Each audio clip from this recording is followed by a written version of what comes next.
이스라엘에 아브라함과 이삭과 야곱이 지도자로 족장처럼 있던 그 시대를 족장시대라고 그러고, 그 족장시대와 그리고 왕이 다스리던 왕정시대, 그 사이에 있던 시대를 사사시대라고 이야기합니다. 사사라는 것은 하나님께서 세우신 사사가 이스라엘 백성들이 하나님의 말씀대로 잘 사는지 안 사는지 판결하고 또 그 백성들을 영적으로 지도하던 그 사람들을 사사라고 이야기합니다. 룻기서의 앞쪽에 나와 있는 책이 사사기서입니다. 사사들이 치리하던 그 시대에 이스라엘 백성들의 그 역사에 대해서 기록하고 있습니다. 근데 21장에 걸쳐 있는 사사시대에 이스라엘 백성들의 영적 상태를 한마디로 요약하는 성경 구절이 있습니다. 그것은 사사기 21장 25절 말씀인데요. 제가 한번 읽어보겠습니다. 그때에 이스라엘에 왕이 없으므로 사람이 각기 자기의 소견에 옳은 대로 행하였더라. 결국은 이 시대에 하나님의 말씀도 있고 사사라는 지도자도 있고 또 백성들이 신앙이 없었던 것도 아닌데, 결국 하나님 보시기에 이스라엘 백성들의 삶은요, 하나님의 말씀대로 살아가는 것이 아니라 각기 자기의 옳은 소견대로 사는 삶, 하나님의 말씀과 떨어져 있는, 하나님의 말씀과는 전혀 상반되는 삶을 살아가고 있었다는 겁니다. 사사시대에 그러한 영적인 상태를 가지고 있는 유대인들, 이스라엘 백성들입니다. 근데 그 시대에 오늘 읽은 룻기서 1장에 보면은 1절에 보면 사사들이 치리하던 그 시대에 그 땅에 흉년이 들었다라고 이렇게 기록하고 있습니다. 사사들이 치리하던 시대 때에 이스라엘 백성들의 영적인 상태는 각기 자기의 옳은 소견대로 하고 있던 시대입니다. 근데 그 시대에 흉년이 들었다는 겁니다. 하나님께서 이스라엘 백성들의 율법을 주실 때에요, 그 율법의 조건을 다셨습니다. 너희들이 만약에 내가 너희들에게 주고자 하는 그 가나안 땅에 들어가서 내 말대로 언약대로 잘 행하면 너희들이 심은 대로 거두게 할 것이고 또 그 땅에서 풍성하게 먹고 입고 누릴 수 있도록 해주겠다고 약속해 주셨습니다. 반면에 내 말에서 떠나서 하나님의 말씀에 순종하지 않고 언약을 지키지 않으면 그 땅에 기근과 흉년을 내리겠다라고 말씀하십니다. 그러면 1장 1절에 나와 있는 사사의 시대 때에 흉년이 들었다는 의미는요, 지금 하나님께서 이 이스라엘 백성들에게 하나님의 말씀대로 행하지 않고 자기의 소견대로 살아가는 그들에게 징계를 내리셨다는 그 의미입니다. 물론 요즘 시대 때에 흉년이 들었다, 기근이다, 뭔가 살기 어렵다, 하나님께서 벌을 내리셨다, 이런 식으로 적용하면 안 됩니다. 적어도 이 시대 때는, 구약 시대 때는 이 흉년과는 하나님의 말씀을 제대로 하나님 말씀대로 살아가지 않는 백성들에게 내리는 징계다라고 적용할 수가 있는 겁니다. 지금 사사들이 치리하던 이 시대 때에 유대 땅에 흉년이 들었다는 것은 하나님께서 말씀대로 살아가지 않는 하나님의 백성들에게 깨닫게 하기 위해서 채찍을 치셨다라는 그 표현입니다. 근데 이 흉년이 들었을 때의 한 가정이 어떻게 하면 이 흉년을 피할 것인가 라고 고민을 하고 그들이 대책을 강구합니다. 엘리멜렉과 나오미 부부입니다.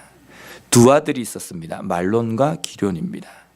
이 네 명의 식구들은 이 흉년을 우리가 어떻게 극복할 것인가 결정한 것은 결국은 모압 지방으로 이주하는 것이었습니다. 모압 지방이 어떤 곳이냐면요, 하나님께서 모압 지방에 있는 모압 백성들과는 상종을 하지 말라 그럽니다. 왜냐하면 이스라엘 백성들이 애굽에서 나와서 가나안 땅에 들어가는 동안에 이 모압 사람들은 이스라엘 백성들이 그 모압 지방을 경계를 지나가야지만이 빨리 갈 수 있는데 그 지나가는 것을 허락도 하지 않았습니다.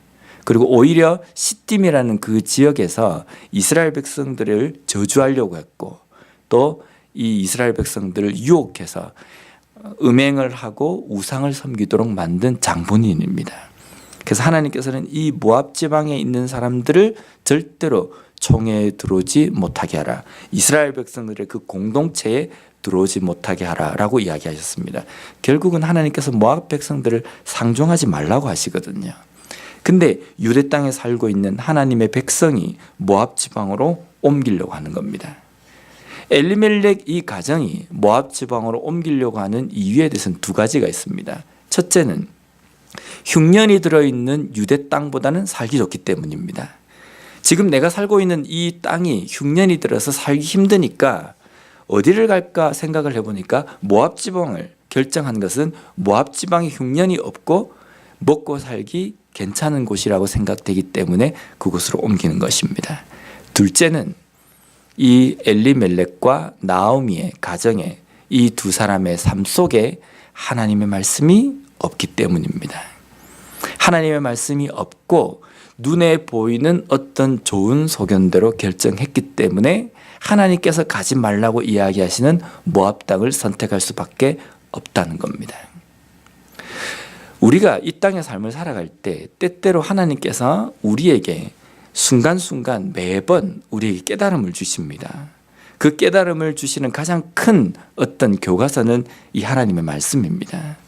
근데 이 말씀대로 우리가 잘 살아가면 괜찮은데 말씀에 떠나 있을 때도 있고 말씀을 제대로 우리가 깨닫지 못할 때도 있습니다.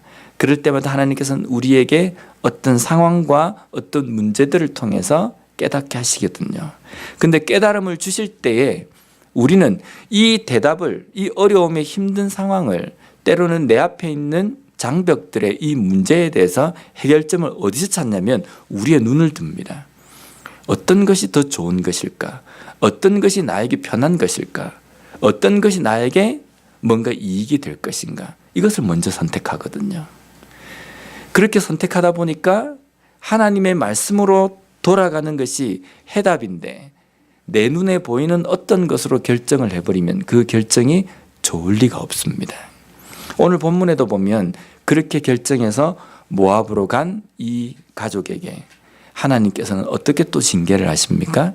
남편도 두 아들도 다 잃게 됩니다. 지금 유대 땅에 흉년이 들었다라는 것은 먹고 살기 힘들게 되었다는 이 문제가 큰 어떤 중심이 아니라 하나님의 말씀에 떠나 있다는 겁니다. 우리의 삶에서 우리의 삶을 인도하고 우리의 삶을 가도록 만드는 기준점은 다른 것에 있는 것이 아니라 하나님의 말씀에 반드시 맞춰져 있어야 됩니다. 하나님의 말씀이 내 삶의 기준이 되고 그 말씀대로 한 걸음 한 걸음 걸어가는 삶이 되어야지만이 우리가 이 땅에서 제대로 살아갈 수 있습니다. 때때로 우리의 삶에서 하나님께서 말씀하시고자 원하시는 것도 이 말씀을 통해서 하시고 우리가 어떻게 살기를 원하시는 것도 이 말씀을 통해서 하십니다. 말씀을 통해서 우리에게 이야기하시고 듣기를 원하시는 그 하나님께 우리가 말씀 생활 제대로 하지 않으면요 하나님의 뜻도 깨닫지 못하고 하나님께서 원하시는 그 길을 온전히 올려드릴 수 없다는 겁니다.